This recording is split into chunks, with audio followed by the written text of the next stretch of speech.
नमस्कार दोस्तों, स्वागत है आपका आज के मुख्य समाचार में, जिसमें सबसे पहली और बड़ी खबर में आपको बताएंगे कि चीन की नाक के ठीक नीचे स्थायी तौर पर जहाज तैनात करेगा ब्रिटेन। दूसरी बड़ी खबर में जिक्र होगा कि एलएसी पर तनाव के बीच टली भारत चीन के बीच 12वीं दौर की सैन्य वार्ता, ये है उसकी खास वजह। तीसरी बड़ी खबर में आपको बताएंगे कि 6 फीट लंबा 17 किलोग्राम वजनी बॉर्डर पर जवानों ने AK-47 से मार गिराया पाकिस्तानी ड्रोन, और इसी के साथ 5 किलो IED किया बरामद। बिग ब्रेकिंग न्यूज अपडेट में चौथी बड़ी खबर में जिक्र होगा कि दुश्मन चीन पर नजर, बंगाल की खाड़ी में मित्र ब्रिटेन के साथ युद्ध अभ्यास कर रहा है भारत। और पांचवी बिग ब्रेकिंग न्यूज में आपको बताएंगे कि दिल्ली NCR में फिर गरजेंगे मेघ, तो इन राज्यों में भारी बारिश का हाई अलर्ट। और इसी के साथ बताएंगे आपके मौसम का हाल। दोस्तों, हर एक खबर की गहराई में आपको ले जाएंगे, लेकिन उससे पहले अगर आपको भी देश की सेना और PM मोदी पर पूरा भरोसा है तो आप अभी इस वीडियो को लाइक कीजिए और कमेंट में लिखिए जय हिंद। दोस्तों, रुक करते हैं तमाम बड़ी खबरों की तरफ। चीन की नाक के ठीक नीचे स्थायी तौर पर जहाज तैनात करेगा ब्रिटेन।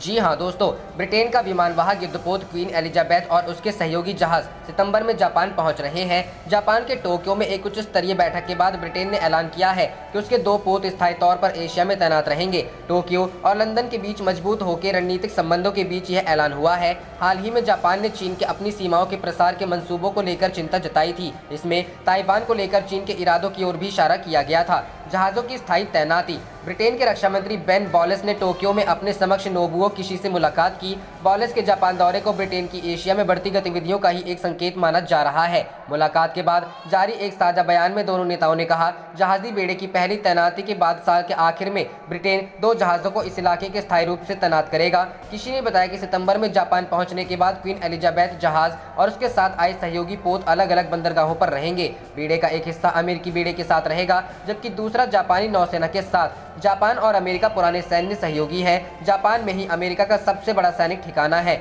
जहां युद्धपोत, विमान और हजारों सैनिक तैनात हैं। F-35B विमानों से लैस ब्रिटिश जहाज अपने पहले सफर पर योकोसुका स्थित सैन्य अड्डे पर रहेगा। टोक्यो के नजदीक स्थित इस शहर में जापान के जहाजी बेड़े के अलावा अमेरिका का विदेश में मोर्चे पर तैनात एकमात्र विमानवाहक पोत USS रोनाल्ड रीगन भी है। टोक्यो में ब्रिटिश दूतावास ने एक बयान में बताया कि ब्रिटेन के युद्धपोत स्थायी बेस नहीं बनाएंगे। क्वीन एलिजाबेथ पोत के साथ अमेरिका और नीदरलैंड से 2 डिस्ट्रॉयर, 2 फ्रैगेट और 2 सहायक नौकाएं व पोत भी होंगे। यह बेड़ा भारत, सिंगापुर और दक्षिण कोरिया में रुकता हुआ दक्षिणी चीन सागर होते हुए जापान पहुंचेगा। दक्षिणी चीन सागर के कुछ हिस्सों को चीन और अन्य दक्षिण एशियाई देश अपना अपना बताते हैं। रुख करते हैं अगली खबर की तरफ। LAC पर तनाव के बीच टली भारत चीन के बीच 12वें दौर की सैन्य वार्ता, ये है वजह। जी हां दोस्तों, पूर्वी लद्दाख स्थित वास्तविक नियंत्रण रेखा के कई क्षेत्रों में तनाव की स्थिति जस की तस बनी हुई है। दोनों देशों के बीच कई दौर की सैन्य वार्ता होने के बावजूद अब तक किसी तरह का कोई हल नहीं निकला है। इसी बीच दोनों देशों के बीच 26 जुलाई को होने वाली भारत चीन की 12वें दौर की सैन्य वार्ता टल गई है। भारतीय सेना के सूत्रों के हवाले से मिल रही जानकारी के मुताबिक चीन की ओर से सैन्य वार्ता के लिए 26 जुलाई का सुझाव दिया गया था, लेकिन भारत ने इस पर इनकार कर दिया है। भारत की ओर से कहा गया है कि वह 26 जुलाई को कारगिल विजय दिवस मनाएगी। ऐसे में सैन्य वार्ता नहीं हो सकती, इसलिए नई तारीख पर काम होगा। सूत्रों का कहना है कि भारतीय और चीनी पक्ष सैन्य कमांडरों की बैठक के अगले दौर में लेपसांग के मैदानों, गोगरा और गर्म झरनों में मौजूदा घर्षण बिंदुओं से मुक्ति पर चर्चा कर सकते हैं। मई 2020 में चीनी सैनिकों द्वारा पूर्वी लद्दाख में LAC के अतिक्रमण के बाद भारत चीन सैन्य व कूटनीतिक स्तर पर वार्ता कर रहे हैं। विदेश मंत्रालय की तरफ से बताया गया है कि दोनों पक्षों के अधिकारियों के बीच बहुत ही खुले माहौल में बातचीत हुई। सितंबर 2020 में दोनों देशों के विदेश मंत्रियों के बीच हुई बैठक में बनी सहमति के आधार पर आगे भी बातचीत को जारी रखा जाएगा, ताकि सैन्य विवाद का शीघ्रता से हल निकाला जा सके। तत्कालिक तौर पर दोनों पक्ष इस बात के लिए भी सहमत है कि LAC पर यथास्थिति बनाए रखी जाएगी और किसी तरह की अप्रिय घटना को नहीं होने दिया जाएगा। रुख करते हैं अगली खबर की तरफ। दुश्मन चीन पर नजर, बंगाल की खाड़ी में मित्र ब्रिटेन के साथ युद्धाभ्यास कर रहा भारत। जी हां दोस्तों, चीन के खिलाफ मित्र देशों के गठजोड़ के मकसद से इंग्लैंड का कैरियर स्ट्राइक ग्रुप इन दिनों बंगाल की खाड़ी में भारतीय नौसेना के साथ 3 दिवसीय युद्धाभ्यास कर रहा है। इस युद्धाभ्यास में इंग्लैंड के सबसे बड़े एयरक्राफ्ट कैरियर सहित कुल 10 युद्धपोत, 2 पनडुब्बी, 20 लड़ाकू विमान और करीब 4000 नौसैनिक हिस्सा ले रहे हैं। भारत और इंग्लैंड के इस युद्धाभ्यास को लेकर दिल्ली स्थित ब्रिटिश हाई कमीशन ने बिना चीन का नाम लिए कहा कि इस तरह की कोशिश हमारे मित्र देशों को ठोस सुरक्षा प्रदान करती है और वैश्विक सुरक्षा को कमजोर करने वालों को एक मजबूत अवरोध प्रदान करता है। हाई कमीशन ने बयान जारी कर कहा कि लोकतांत्रिक मूल्यों की रक्षा करने और साझा खतरों से निपटने के लिए ही कैरियर स्ट्राइक ग्रुप का हिंद प्रशांत क्षेत्र में तैनाती की गई है। साथ ही भारत, सिंगापुर, दक्षिण कोरिया और जापान जैसे देशों के साथ इंग्लैंड का एंगेजमेंट बढ़ रहा है। इससे यूके के लिए व्यापारिक अवसरों को भी खोजा जा सकता है। जानकारी के मुताबिक 3 दिवसीय इस मैरीटाइम एक्सरसाइज में भारत और इंग्लैंड की नौसेनाएं मल्टीशिप, समुद्री, हवाई और सब सरफेस यानी समंदर के नीचे मैरीटाइम ड्रिल में हिस्सा लेंगी। इस तरह की एक्सरसाइज में दोनों देशों की नौसेनाओं के बीच बेहतर समन्वय और सहयोग बढ़ाने में मदद करती है। खास बात यह है कि भारतीय नौसेना का युद्धपोत अगले महीने इंग्लैंड के समंदर में रॉयल नेवी के साथ युद्धाभ्यास करेगा। आपको बता दें कि इंग्लैंड का कैरियर स्ट्राइक ग्रुप पहली बार 26,000 नॉटिकल मील की यात्रा पर निकला है। इस दौरान भूमध्य सागर से लेकर हिंद महासागर और हिंद प्रशांत क्षेत्र के करीब 40 देशों की नौसेनाओं के साथ ये कैरियर स्ट्राइक ग्रुप युद्धाभ्यास करेगा। भारतीय नौसेना के साथ 3 दिवसीय युद्धाभ्यास उसी का हिस्सा है। इंग्लैंड के chief of joint operations vice admiral sir Ben Key ने बयान में कहा कि यूके और भारत प्रमुख रक्षा साझेदार हैं और कैरियर स्ट्राइक ग्रुप की तैनाती ग्लोबल ब्रिटेन का एक प्रतीक है, जो भारत इंडो पैसिफिक के प्रति हमारी प्रतिबद्धता को प्रदर्शित करता है और अंतर्राष्ट्रीय व्यवस्था के लिए खतरों का सामना करता है। इंग्लैंड के कैरियर स्ट्राइक ग्रुप में HMS queen Elizabeth aircraft carrier के अलावा 6 युद्धपोत, एक पनडुब्बी शामिल है। इसके अलावा इस ग्रुप में अमेरिका का एक डेस्ट्रॉयर और नीदरलैंड का फ्रिगेट भी शामिल है।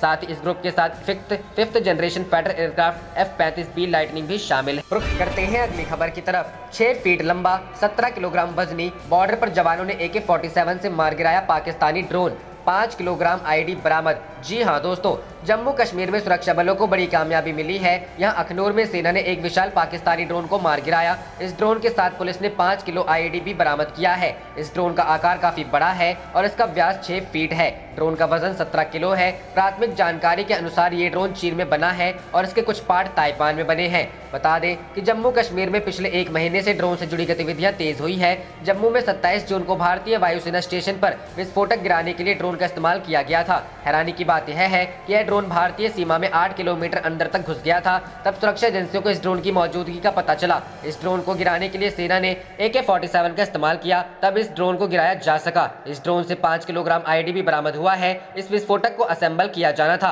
अगर ये विस्फोटक देश के दुश्मनों के हाथ लग जाता तो इसका इस्तेमाल आतंकियों द्वारा किया जाता। अब सुरक्षा एजेंसी यह जांच कर रही है कि क्या लश्कर देश में आतंकी हमले करने के लिए पाकिस्तान से विस्फोटक मंगाने के लिए ड्रोन का सहारा ले रहा है। रुख करते हैं अगली खबर की तरफ। दिल्ली NCR में आज फिर गरजेंगे मेघ, तो इन राज्यों में भारी बारिश का अलर्ट। यहाँ जाने अपने यहाँ मौसम का हाल। जी हाँ दोस्तों, दिल्ली NCR इस हफ्ते जमकर बारिश हुई है। हालांकि पिछले 2 दिनों से यहाँ बारिश की रफ्तार में थोड़ी धीमी पड़ गई है, लेकिन मौसम विभाग की माने तो आज यहाँ फिर बारिश होने की संभावना है। इसके बाद शनिवार और रविवार को इसकी रफ्तार थोड़ी धीमी पड़ जाएगी, लेकिन सोमवार से फिर से दिल्ली NCR में भारी बारिश होने की उम्मीद है। मौसम विभाग के मुताबिक इस दौरान यहाँ गरज के साथ बारिश होगी। मौसम विभाग की माने तो जम्मू कश्मीर, हिमाचल प्रदेश से उत्तराखंड में अगले 2 दिनों तक मूसलाधार बारिश की संभावना है। इसके अलावा उत्तर प्रदेश में अगले 4 दिनों तक भारी बारिश की संभावना है, जबकि बिहार, झारखंड, ओडिशा और छत्तीसगढ़ में 23 जुलाई से बारिश की तेज होने की संभावना है। पंजाब के कुछ हिस्सों और हरियाणा में भी आज बारिश की संभावना है। मौसम विभाग के मुताबिक अगले 3-4 दिनों तक पश्चिम और मध्य भारत में भारी बारिश का पूर्वानुमान है। वहीं मुंबई सहित महाराष्ट्र के कई जिलों में भारी से बहुत भारी बारिश होने का पूर्वानुमान व्यक्त करते हुए रेड अलर्ट जारी किया गया है।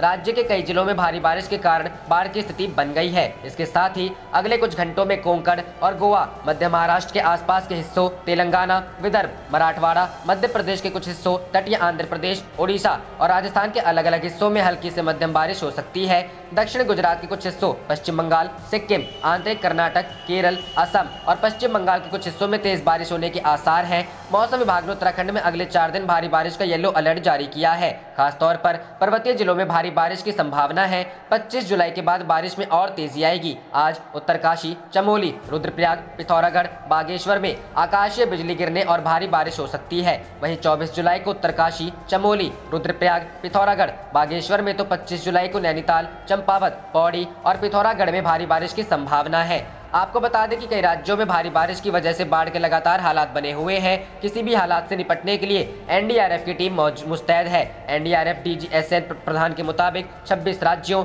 और 3 केंद्र शासित प्रदेशों में 119 टीम तैनात की है। अभी 12 बटालियन पूरी तरह कार्यरत है। 4 नए बटालियन के लिए सरकार द्वारा स्वीकृति दी गई है। 3 राज्यों में मानसून का हाल देखते हुए NDRF के उत्तर प्रदेश में 9 टीम, पश्चिम बंगाल में 10 टीम और गुजरात में 9 टीमों को राज्यों के मुख्यमंत्रियों के आदेश पर भेजा गया है।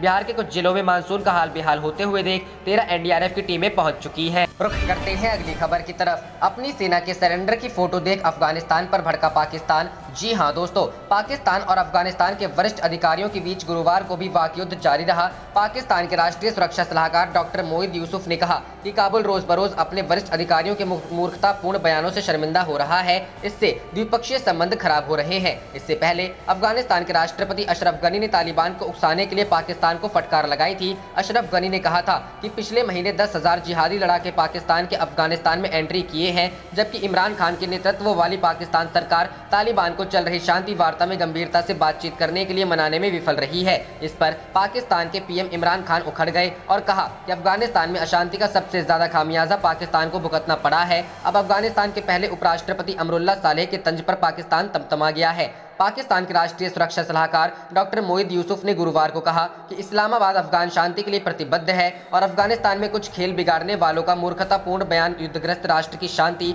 और स्थिरता के लिए उसके समर्थन को प्रभावित नहीं करेगा। डॉक्टर मोईद यूसुफ की टिप्पणी अफगानिस्तान के पहले उपराष्ट्रपति अमरुल्लाह सालेह के एक हालिया ट्वीट के संदर्भ में थी, जिन्होंने 1971 की जंग के बाद भारत के सामने पाकिस्तानी सेना के सरेंडर की एक तस्वीर शेयर करते हुए कैप्शन में लिखा था कि पाकिस्तान तालिबान और आतंकवाद के जरिए अपने इस आघात को नहीं भर पाएगा। पहले उपराष्ट्रपति अमरुल्लाह सालेह के ट्वीट का जवाब में डॉक्टर मोईद यूसुफ ने सिलसिलेवार ट्वीट किया। इन मूर्खतापूर्ण बयानों के कारण अफगानिस्तान को रोजाना शर्मिंदा किया जा रहा है। अफगानों को निश्चित होना चाहिए कि हर कोई इन खेल बिगाड़ने वालों के नापाक एजेंडे को देख सकता है। हम शांति और स्थिरता के लिए सभी अफगानों को पाकिस्तान के समर्थन को प्रभावित करने वाले मुट्ठी भर जहरीले दिमागों वालों को इसकी इजाजत नहीं देंगे। पाकिस्तान के एनएसए ने कहा कि अफगानिस्तान के सीनियर अधिकारी जानबूझकर पाकिस्तान के साथ द्विपक्षीय संबंधों को खराब करना चाहते हैं। अफगानिस्तान के वरिष्ठ अधिकारी अपनी विफलता से ध्यान हटाने के लिए अपने कड़वे और भ्रामक बयानों से पाकिस्तान और अफगानिस्तान के बीच द्विपक्षीय संबंधों को बाधित करने की कोशिश रुख करते हैं अगली खबर की तरफ। घट नहीं रहा आंकड़ा, फिर एक दिन में मिले कोरोना संक्रमण के 35,342 नए केस। जी हां दोस्तों, कोरोना केसों में लगातार उतार और चढ़ाव का दौर जारी है। शुक्रवार को आए बीते एक दिन के आंकड़े के मुताबिक 35,342 नए केस दर्ज किए गए हैं। इससे पहले गुरुवार को आंकड़ा 40,000 के पार हो गया था। इस लिहाज से देखें तो यह बड़ी राहत कह सकते हैं। हालांकि लगातार कोरोना के नए केसों का आंकड़ा 35 से 40,000 के बीच ही बना हुआ है। एक्सपर्ट्स का मानना है कि कोरोना के नए केसों की रफ्तार धीरे धीरे कम होनी चाहिए थी, लेकिन यह 35,000 के आसपास स्थिर है और कई बार अचानक 40,000 के पार पहुंच जाते हैं। यह चिंता का विषय है, क्योंकि नए केसों में कमी न आना विस्फोट की वजह बन सकता है और तीसरी लहर के लिहाज से खतरनाक है। बीते एक दिन में एक तरफ जहां 35,342 लोग संक्रमित हुए हैं, तो वहीं 38,740 लोगों ने कोरोना को मात भी दी है। इसके साथ ही देश में अब कोरोना से रिकवर होने वालों की संख्या बढ़कर 3,04,68,079 हो गई है। यही नहीं, कोरोना रिकवरी रेट भी बढ़ते हुए 97.36% हो गई है। एक्टिव केसों के मामलों में भी बड़ी राहत मिली है। फिलहाल देश में कोरोना के एक्टिव केसों की संख्या 4,05,513 ही रह गई है। कुल केसों के मुकाबले एक्टिव केसों का आंकड़ा देखें तो यह 1.30% ही रह गया है। यही नहीं, वीकली और डेली पॉजिटिविटी रेट भी लगातार 3% से कम पर ही बना हुआ है। कोरोना वायरस पर फिलहाल नियंत्रण की स्थिति दिख रही है, लेकिन एक्सपर्ट्स बार बार चेता रहे हैं कि तीसरी लहर भी आ सकती है। इस लहर के सितंबर में दस्तक देने की आशंका है। ऐसे में नए केसों में स्थिरता को देखते हुए लापरवाही बरतना खतरनाक साबित हो सकता है। हालांकि इस बीच राहत की खबर यह है कि अब तक देश में 42 करोड़ से ज्यादा टीके लग चुके हैं। बता दें कि केंद्र सरकार ने इस साल के अंत तक देश की समूची वयस्क आबादी के टीकाकरण का लक्ष्य तय किया। रुख करते हैं अगली खबर की तरफ। ताइवान में तनाव कम करने के लिए अमेरिका, जापान व दक्षिण कोरिया की चीन को चेतावनी। जी हां दोस्तों, ताइवान के प्रति चीन की आक्रामकता का सीधा जवाब देते हुए अमेरिका, जापान और दक्षिण कोरिया ने कहा है कि वे पूर्वी चीन सागर में यथास्थिति को बदलने के किसी भी एक तरफा प्रयास का विरोध करते हैं। उन्होंने ताइवान जलडमरू मध्य में शांति और स्थिरता बनाए रखने पर भी जोर दिया, जो पानी की एक संकीर्ण पट्टी है जो चीन को द्वीप से जोड़ती है। चीन की सैन्य गतिविधि को लेकर हिंद प्रशांत क्षेत्र में तनाव के कारण इस क्षेत्र में गतिविधियां तेज हो गई है। अमेरिकी उप विदेश मंत्री वेंडी आर शर्मन ने टोक्यो में जापान के उप विदेश मंत्री मोरी ताकेयो और दक्षिण कोरिया के प्रथम उप विदेश मंत्री चोई जोंग कुन से मुलाकात की। चीन की ताइवान की प्रति शत्रुता के अलावा इस वार्ता में कोरियाई प्रायद्वीप के परमाणुकरण और चीन सहयोगी उत्तर कोरिया द्वारा इस क्षेत्र के लिए खतरा भी शामिल रहा। एक बयान में अमेरिकी विदेश विभाग के प्रवक्ता नेड प्राइस ने कहा, हमारे उप विदेश मंत्री और 2 उप विदेश मंत्रियों ने उन सभी गतिविधियों के विरोध को दोहराया है जो नियम आधारित अंतर्राष्ट्रीय व्यवस्था को कमजोर, अस्थिर या धमकी देते हैं। प्राइस ने कहा कि उप विदेश मंत्रियों ने एक समावेशी, स्वतंत्र और खुला हिंद प्रशांत बनाए रखने की आवश्यकता की पुष्टि की, पूर्वी चीन सागर में यथास्थिति को बदलने के किसी भी एक तरफा प्रयास का विरोध किया, दक्षिण चीन सागर और उसके बाहर नेविगेशन तथा ओवरफ्लाइट की स्वतंत्रता सहित शांति एवं स्थिरता, वैध निर्बाध वाणिज्य और अंतर्राष्ट्रीय कानून के लिए सम्मान बनाए रखने का वचन दिया। वार्ता, मानव अधिकारों को बनाए रखने और कानून के शासन का सम्मान करने के साथ साथ हिंद प्रशांत में सुरक्षा और समृद्धि को संयुक्त रूप से बढ़ावा देने के बारे में थी। उन्होंने चीन द्वारा द्वीप राष्ट्र की अंतरिक्ष और समुद्री संप्रभुता के लगातार उल्लंघन के कारण ताइवान डमरू मध्य में तनाव पर भी ध्यान केंद्रित किया। व्यापक वार्ता में तीनों ने दक्षिण पूर्व एशिया और म्यांमार की स्थिति पर भी चर्चा की। आसियान क्षेत्र के संबंध में अमेरिकी उप विदेश मंत्री और अन्य 2 उप विदेश मंत्रियों ने आसियान के नेतृत्व वाली क्षेत्रीय वास्तुकला के लिए अपना समर्थन दोहराया। एक महत्वपूर्ण भूसामरिक क्षेत्र जहां चीनी गतिविधियां वियतनाम, मलेशिया, फिलीपींस, ताइवान और ब्रुनेई के साथ लगभग दैनिक संघर्ष पैदा कर रही है। क्षेत्रीय चुनौतियों के अलावा तीनों देशों ने कोविड-19 महामारी, जलवायु परिवर्तन और आर्थिक सुधार से उत्पन्न स्थिति का समाधान करने का भी संकल्प लिया।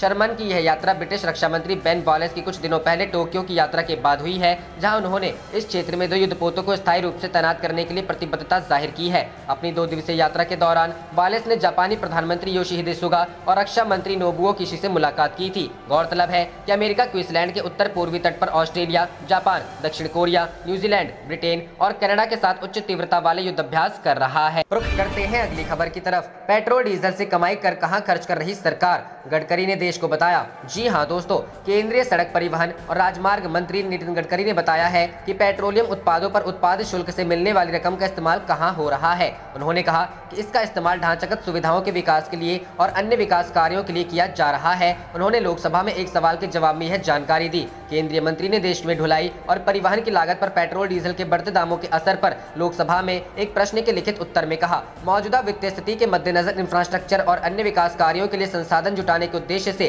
पेट्रोलियम उत्पादों पर उत्पाद शुल्क निर्धारित किए गए हैं। गडकरी ने मंत्रालय की एक रिपोर्ट का हवाला देते हुए कहा कि पेट्रोल डीजल की मूल्य वृद्धि का कुल परिवहन लागत पर असर 34% है। उन्होंने यह भी कहा कि सड़क से परिवहन की लागत दूसरी कई चीजों पर भी निर्भर करती है। इनमें व्हीकल खरीदने पर लगी पूंजी, salary, insurance, permit tax, maintenance, ईंधन, टोल टैक्स और अन्य खर्च शामिल हैं। गडकरी ने कहा, बाजार की स्थितियों और अतिरिक्त लागत बर्दाश्त करने की क्षमता के अनुसार ट्रांसपोर्ट कंपनियां बढ़ी हुई लागत का बोझ ग्राहकों पर डाल सकती है और नहीं भी डाल सकती है। एक दूसरे सवाल के जवाब में उन्होंने कहा कि कोरोना के चलते लोकल लॉकडाउन की वजह से सामानों की सप्लाई और उपलब्धता पर भी असर पड़ा है। रुख करते हैं अगली खबर की तरफ। टोक्यो ओलंपिक आज से शुरू होंगे। 205 देशों के 11,000 एथलीट, 85 मेडल इवेंट्स में भिड़ेगा भारत। जी हां दोस्तों, टोक्यो ओलंपिक गेम्स 2020 आखिरकार आज यानी शुक्रवार से शुरू हो गए हैं। आधिकारिक शुरुआत के लिए शुक्रवार शाम को ओपनिंग सेरेमनी होगी, जिसे कोरोना महामारी के चलते बेहद ही सामान्य से रखा गया है। भारत की तरफ से ओलंपिक ओपनिंग सेरेमनी में सिर्फ 18 ही खिलाड़ी रहेंगे। आज शाम 4:30 बजे होने वाली ओपनिंग सेरेमनी में जापान के सम्राट नारुहितो भी शामिल होंगे। बता दें कि टोक्यो ओलंपिक गेम्स 2020 में होने थे, लेकिन कोरोना महामारी की वजह से इन्हें पूरे 1 साल स्थगित करना पड़ा। ओलंपिक गेम्स के इतिहास में पहले कभी ऐसा नहीं हुआ। ओपनिंग सेरेमनी में भारत के बस 18 ही एथलीट शामिल होंगे। इनके अलावा कार्यक्रम में 6 अधिकारी भी होंगे। मनिका बत्रा और शरद कमल ओलंपिक ओपनिंग सेरेमनी का हिस्सा नहीं होंगे, क्योंकि 24 जुलाई को उनके मुकाबले है। ऐसे में कोई रिस्क नहीं लिया जाएगा। पिछले यानी रियो ओलंपिक गेम्स 2016 में सिर्फ 2 मेडल के साथ संतोष करने वाला भारत इस बार नई उम्मीदों के साथ ओलंपिक गेम्स में हिस्सा ले रहा है। बता दें कि 119 में से 10 भारतीय खिलाड़ी ऐसे हैं जो अपने खेल में दुनिया की रैंकिंग में टॉप 3 में आते हैं। भारत जिन खेलों में हिस्सा लेने वाला है उसमें शूटिंग, निशानेबाजी, weight lifting, boxing, wrestling, javelin throw शामिल है। टोक्यो ओलंपिक में हिस्सा लेने के लिए 205 देशों से 11,000 एथलीट जापान पहुंचे हैं। 17 दिनों तक यहां 33 अलग अलग खेलों के 339 इवेंट्स होंगे। इस बार ओलंपिक में मेडिसिन साइकिलिंग, बेसबॉल और सॉफ्टबॉल की वापसी हुई है। वहीं 3x3 बास्केटबॉल और फ्री स्टाइल BMX को इसमें शामिल किया गया है। रियो ओलंपिक 2016 की तरह अमेरिका, ब्रिटेन, चीन, रूस, जापान और जर्मनी मेडल टैली में टॉप पर रहने के लिए कड़ी टक्कर करती दिखेंगे। रुख करते हैं अगली खबर की तरफ। चीन के चारों ओर मिसाइलों की दीवार बना रहा अमेरिका, ड्रैगन पर कस रहा नकेल। जी हां दोस्तों, चीन की बढ़ती आक्रामकता को काउंटर करने के लिए अमेरिका ने प्रशांत महासागर को मिसाइलों की तैनाती शुरू कर दी है। दुनिया की सबसे बड़ी नौसेना बना चुका चीन अब प्रशांत महासागर और आसपास के इलाकों में तेजी से नौसैनिक गतिविधियों को बढ़ा रहा है। इसी की काट खोजने के लिए अमेरिका ने एयर डिफेंस और अटैक मिसाइलों की एक पूरी सीरीज को चीन के चारों ओर तैनात कर दिया है। इतना ही नहीं, अमेरिकी नौसेना ने तालिबान साबर 2021 युद्धाभ्यास के लिए ऑस्ट्रेलिया में पैट्रियट मिसाइल डिफेंस लॉन्चर की भी तैनाती की है। बुधवार से शुरू हुए तालिबान साबर 2021 युद्धाभ्यास में अमेरिका, ऑस्ट्रेलिया, न्यूजीलैंड, जापान, दक्षिण कोरिया और ब्रिटेन के करीब 17,000 सैनिक हिस्सा ले रहे हैं। ऑस्ट्रेलिया के क्वींसलैंड के शोलवाटर में ट्रेनिंग एरिया में आयोजित इस युद्धाभ्यास में हवा से जमीन पर पैट्रियट मिसाइल बैटरी को गिराया गया। इस युद्धाभ्यास में अमेरिका ने जल्द से जल्द एयर डिफेंस मिसाइल को नई जगह पर तैनात करने का अभ्यास किया। इसके अलावा 24 जून से 9 जुलाई तक हुए ओरिएंट शील्ड एक्सरसाइज के दौरान अमेरिकी सेना ने जापान के दक्षिणी द्वीप अमामी में एक पैट्रियट बैटरी को तैनात किया था। इसके अलावा उत्तरी द्वीप होक्काइडो में एक high mobility artillery rocket system भेजा गया। अमेरिकी सेना ने इस अभ्यास के जरिए एयर डिफेंस और अटैक मिसाइलों की त्वरित तैनाती और हमला करने की तैयारियों की जांच की थी। अमेरिकी सेना के पहली बटालियन के कार्यकारी अधिकारी मेजर जोएल सुलिवान ने बताया कि 38वीं एयर डिफेंस आर्टिलरी ब्रिगेड को 65 सैनिक 40 मेहनतसभर युद्ध अभ्यास में हिस्सा लेने के लिए ऑस्ट्रेलिया में है। ये सैनिक पैट्रियट लॉन्चर, एक radar, power plant, control station और ब्रिगेड और बटालियन कमांड पोस्ट की एक यूनिट का संचालन कर रहे हैं। उन्होंने बताया कि ऑस्ट्रेलिया में पैट्रियट बैटरी को फिनिक्स ड्रोन के जरिए हवा से जमीन पर गिराया गया। आप देख रहे थे आपका अपना चैनल जय हिंद जय भारत।